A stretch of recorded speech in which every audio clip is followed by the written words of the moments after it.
Absolutely, तो absolutely. अमन भैया, यहाँ पर मैं आपको थोड़ा बताना चाहूँगा कि एक्चुअली हमारा जो कॉलेज है, we are a media and journalism college, ठीक है? और इसमें से भी काफ़ी सारे लोग जानना चाह रहे हैं कि प्लेसमेंट और एंटरप्रेन्योरशिप में से क्या चूज़ करें। They are very confused about entrepreneurship, और एंटरप्रेन्योरशिप की तरफ मूव कैसे किया जाए? हम्म, अरे सब मिल कहानी बता रहा हूँ मैं, उसके बाद ठीक है की पॉइंटर्स चाहिए तो मैं बता सकता हूँ। देखो, दो टर्म है आज के दिन, एक होता है एंटरप्रेन्योरशिप, एक होता है सोलोप्रेन्योरशिप। मैं जो करता हूँ वो सोलोप्रेन्योरशिप होता है। एंटरप्रेन्योरशिप में बोल सकते हो थोड़ा सा ओवरलैप है, ठीक है। हमारे पास भी अभी ठीक ठाक बंदे काम कर रहे हैं, लगभग हम हैं 45 के राउंड अब हो जाएंगे लगभग, सिर्फ अपनी कक्षा में अकेले में। तो इसको आप सोलोप्रेन्योरशिप बोल दो। सोलोप्रेन्योरशिप एक तरह से वो होता है जहाँ पे आप इनिशियली खुद ही स्टार्ट करते हो चीज़ों को, आप ही फाउंडर हो, आप ही एम्प्लॉय हो, आप ही वर्कर हो, आप ही प्रोड्यूसर हो, आप ही डायरेक्टर हो, सारी चीज़ें आपके ऊपर डिपेंडेंट है। और आज के दिन ये चीज़ बहुत ईजिली है with the help of social media, right. अगर हर हर समय का यार एक ब्रह्मास्त्र होता है, टाइमिंग होती है। मैं आपको एक चीज बताना चाहूंगा, जितने भी यहाँ पे अभी बच्चे हैं जो कि 11वीं 12वीं first second year third in में बैठे हैं, आप सबसे लकीएस्ट, सबसे ज्यादा लकीएस्ट जनरेशन हो। आपके बाद जो आएंगे और जो आपसे पहले आए थे वो आप जितने लकी नहीं थे, और उसके पीछे परफेक्ट एक रीजन मैं आपको बताता हूँ। हमारे टाइम में, जैसे मैंने आपको बताया, हमारे टाइम में अवेयरनेस नहीं थी 2015 में, तो हम फर्स्ट सेकंड ईयर में पढ़ते भी नहीं, थर्ड ईयर में जाके अच्छा कंपनी आएगी पढ़ेंगे। आज के दिन बच्चा 12वीं वाले बच्चे को पता है कि प्लेसमेंट कैसे लेनी है, पहले से प्रिपेयर्ड है वो, यार मैं ये चीज कोड करूंगा। या फिर आपके केस में जैसे कॉमर्स में आपने बताया, आपने भी कुछ कुछ चीजें अब ज्यादा अवेयर हो गए। है क्या, पहले हमें अगर कुछ चीज पढ़नी होती थी हम कोचिंग इंस्टीट्यूट जाते थे, ऑफलाइन जाते थे। आज के दिन ऑनलाइन ही सब कुछ है। आप कोई भी चीज सर्च करो आपको चीज मिल जाती है, यार ये रोड मैप है, ये रास्ता फॉलो करना पड़ेगा, ये कोर्स है, अच्छा ये कॉन्टेस्ट मेरे को लड़ने हैं, और मैं ये चीज कर सकता हूँ। तो आज से जो 4 साल बाद जनरेशन आएगी, जिस प्रकार के यार आपके कंपटीशन यूपीएससी में होते हैं, ठीक है, रेलवेज के एग्जाम में होते हैं जहां पे करोड़ों बच्चे बैठ रहे होते हैं पेपर के अंदर, आपको कुछ सिमिलर सा प्राइवेट सेक्टर के अंदर दिखेगा, स्पेशली जो कोडिंग डोमेन है। और अब तो आपका 6ठी से 12वीं में भी नेप ने, नेशनल एजुकेशन पॉलिसी ने कंप्यूटर्स डाल दिया। मेरे को डर, अच्छी चीज है, पर मेरे को समझ नहीं आ रहा कि हमें अपॉर्चुनिटीज क्रिएट करनी पड़ेंगी फिर उतनी। और फिर दूसरे एंड पे जब मैं एआई देखता हूँ कि यार ओके एआई भी है, जो कि काफी सारी चीजें आसान बना देता है। जो चीज पहले लोग कोड करते थे, वो पता चला कि अब चीजें आपको काफी बेसिक फ्रेमवर्क वैसे ही मिल रहे हैं। आप सबसे लकीएस्ट जनरेशन हो जो सबसे ज्यादा खींच के लेके जाओगे। जब भी फेज कन्वर्जन होता है ना, बदलाव आता है, तो जो शुरुआती बंदे होते हैं वो सबसे ज्यादा उठा के लेके जाते हैं। समझ में आ रही है? नई दुकान खुली है, पटाखे पड़े हैं बहुत सारे, जो छोटा बच्चा सबसे पहले आएगा वो सबसे ज्यादा पटाखे ले जाएगा, सबसे अच्छे वाले। आप वो बच्चे हो। थोड़े दिनों बाद जो आएंगे, अभी सोशल मीडिया में भी अपॉर्चुनिटी है। आप जाओगे, इतना ज्यादा ट्रैफिक नहीं है, आपको अभी लगता होगा यार बहुत बड़े जायंट्स अभी तो खड़े पड़े हैं, इनके सामने हम कहाँ कम्पीट करेंगे। नहीं, अभी है। आपसे आज से 5 साल बाद आप देखोगे सोशल मीडिया एक यूपीएससी एग्जाम होगा जिसमें लाखों बच्चे पीछे भाग रहे हैं, but but but but but but but, और तब वो सीट लेना बहुत मुश्किल होगा।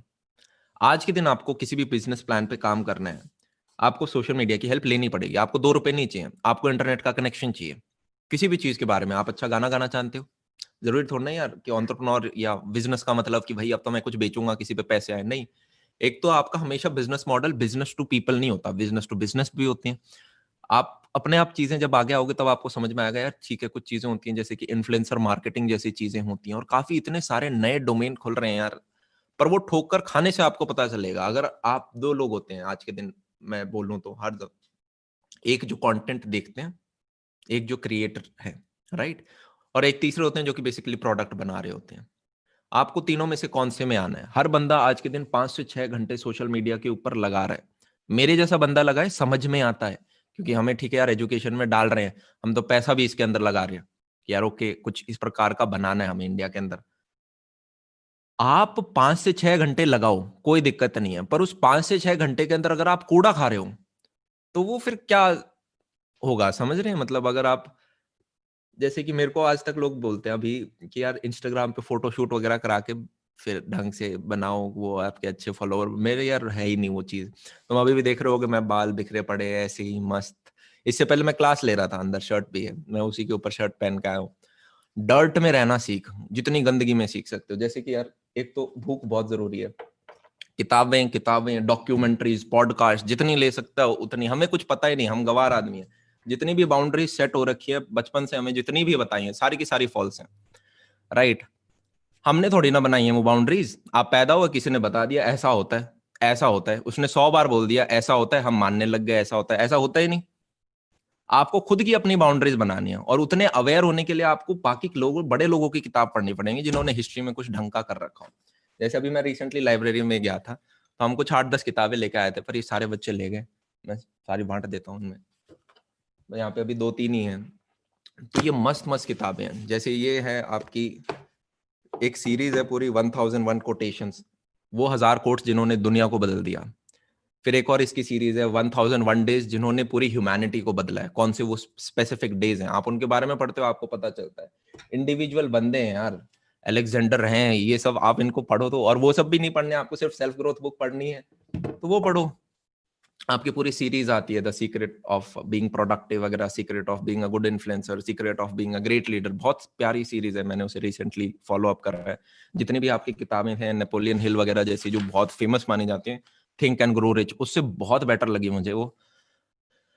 पर वो पढ़ के ही पता चलेगा ना। अब जैसे यार उसमें भी कुछ चीजें होती हैं जो कि सारी आप पे एप्लीकेबल नहीं होती। जैसे फॉर एग्जांपल एक किताब का ही मैं सीन बता देता हूँ कि टू बी प्रोडक्टिव सबसे पहले आपको आपकी जो लो लेवल एक्टिविटीज है उन्हें सेट करना पड़ेगा। लो लेवल एक्टिविटीज उन्हें बोलते हैं आप सोते कब हो, आप उठते कब हो, आप खाना कब खा रहे हो, आप एक्सरसाइज कितनी देर कर रहे हो। अब जिस बंदे का यार यही सेट नहीं है कि कब सोना है कब उठना है, वो बंदा क्या ही हाई लेवल प्रोडक्टिव काम करेगा, प्रोजेक्ट्स पे क्या काम करेगा। झूठ है। झूठ है।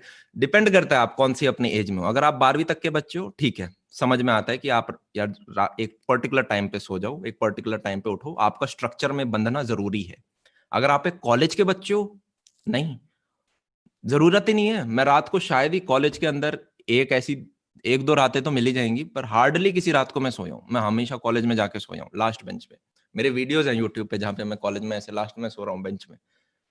नहीं चाहिए स्ट्रक्चर, वो डर्ट में रहना जरूरी है। ठीक है, आप एक बार कॉलेज पार कर लेते हो, अब आप उस सेक्टर में हो कि यार ठीक है हम रोज काम कर रहे हैं, तब दोबारा वो स्ट्रक्चर इंपॉर्टेंट हो जाता है, राइट। कि आप एक पर्टिकुलर टाइम पे उठ रहे हो, आपको जॉब भी करनी है, साथ में आप अपनी एक साइड हसल के लिए समय निकालना चाहते हो तो। पर वो डर्ट ग्राइंड में रहना बहुत इंपॉर्टेंट है। जब हम अपने जो स्टूडियो, जो मैंने आपको बताया घर वालों से हमने फालतू बहाने लेके बनाया कॉलेज के जस्ट पास, वो तुम्हारा एक 8x10 का कमरा था, 8x10 के करीब का ही था वो। उसके अंदर एक व्हाइट बोर्ड था, एक बेड था, एक टेबल थी जो कि काफी बड़ी, जो मेरी एल शेप टेबल होती है व्हाइट कलर की, 6x4 फीट की। उसके अंदर एक और टेबल थी जो कि स्टडी टेबल थी। तो एक हो गई शूट के लिए, एक हो गई स्टडी के लिए। उसी रूम के अंदर हम कैमरा भी रखते थे। और एक पॉइंट ऐसा था, जब उस रूम में हम 3 बंदे रहते थे, तो बेड एक था, 2 बंदे नीचे रहते थे। और वो क्या मजा आता था यार, कभी भी यूं लगा नहीं कि अपन कुछ भाई हसल वसल, क्या वो स्वाद है यार, वही तो स्वाद है। आप अपने रूम में एक ऐसी जगह में मैं आज भी स्टूडियो में सोता हूँ, तुम्हें मैं अपना बेड दिखा दूं, ये पूरी बिल्डिंग मैंने बनाई है। अब इस बिल्डिंग में चाहे तो एक बेड लगा लो, लगा, पर ये है मेरा, तो तुम्हें नीचे दिख जाएगा, दिख रहा है वो रहे मेरे पिलोज। Yes sir. मेरे को मस्त वहां पे जो नींद आती है, मेरी माँ मेरे से रोज यही परेशान है कि भाई नीचे कुछ बिछा ले, ठंड लग रही है। ठंड लगती नहीं भाई, मैट अच्छी है। पर नीचे यहाँ से सोते हो, उठते हो, काम करते हो, पूरे दिन इस कमरे में बैठे रहो। मेरे को कोई भी चीज करनी है, एकदम से कैमरा स्टार्ट किया, एकदम से लैपटॉप स्टार्ट किया, पूरी टीम यहाँ पे नीचे बैठी रहती है। एक कमरा खोलूंगा, मेरे को सीधा 20 बंदों की एक्सेस है, उन्हें मैं एकदम ऊपर गद्दे पे सोते ही मैंने ये चीज रियलाइज करी है, वहां पे ज्यादा सोया जाता है। नीचे जमीन पे सो के देखो, ज्यादा नहीं सो सकते, आपकी बॉडी उठा देगी आपको एक पॉइंट के बाद। ठीक है, मतलब वो स्वाद है यार। मैं जितने भी बंदों से मिला हूँ, कितने भी आपके फाउंडर्स हैं, क्रिएटर्स हैं, वो अपने रूम में सोफे पे सोते हैं। ऐसा बंदा जिसके पास सैकड़ों करोड़ों रुपए हैं, वो सोफे पे सोता है अपने स्टूडियो के। तो ऐसा थोड़ा ना हम अपने आप को पनिश कर रहे हैं, मजा ही उसमें आ रहा है, ऊपर जाके आता नहीं। तो वो डर्ट में रहना सीख। Yes sir. खाना नहीं खा रहा है फर्स्ट, अरे क्या फर्क पड़ता है, अभी जवान है ना। 1-2 मील मिस हो गई, क्या हो गया। मस्ती करनी भी इंपॉर्टेंट है। कब करोगे, मैं बता देता हूँ। 12 तक मस्ती करी, ठीक है, आप में से कुछ ने करी होगी, पर पढ़ना भी पड़ता था।